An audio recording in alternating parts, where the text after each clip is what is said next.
Lithium-ion batteries are made of layers, positive and negative electrodes wrapped around each other like an electrically charged toilet paper roll. Normally, these positive and negative layers are insulated from each other because, as we know, anytime the positive and negative leads on a battery touch, they short circuit and cause sparks.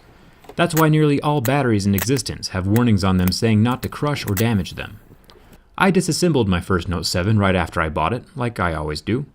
Notice that white battery icon in the top corner of the phone? I removed the battery for the teardown video. This was before the first recall and before anyone knew the batteries were exploding. You can see here on the corner of the battery that it curves in just slightly. Samsung used the word deflected to describe this curve. That deflection is what caused the positive and negative electrodes to touch inside the battery, making it short circuit, spark, and catch fire inside of the phone. I purchased another Note 7 after the first recall was complete and the phone was re-released again. See that black square on the label of the box? And the green battery icon in the corner of the phone. These two things mean that the phone is safe to use, or so we thought. Here is me taking apart the safe Note 7 to analyze the new replacement battery. The interesting part on this fixed battery is that the printed date is August 29th, 2016. This battery was manufactured before the initial recall date of September 2nd, and before the re-release of the phone less than a month later after the first recall. That's incredibly interesting. Samsung was using replacement batteries that were manufactured before they even announced the recall, which also means this battery was manufactured before Samsung even researched the problem. It makes you wonder if some of their bad luck is self-inflicted. Now, the manufacture of these two batteries is different. The safe replacement battery is made by this factory, and the original battery is made by this factory.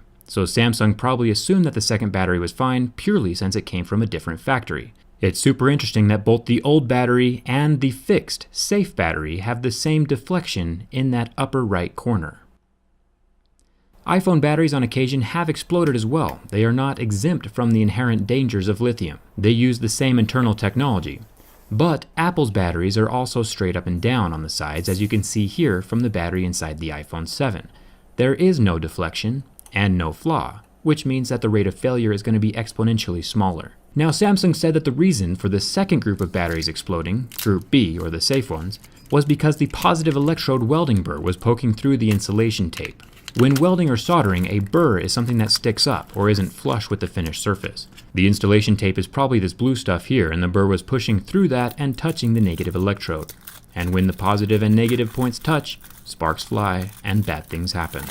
My tweezers are intentionally acting as the short circuit in this video, shorting the positive and negative layers together to effectively demonstrate the actual event.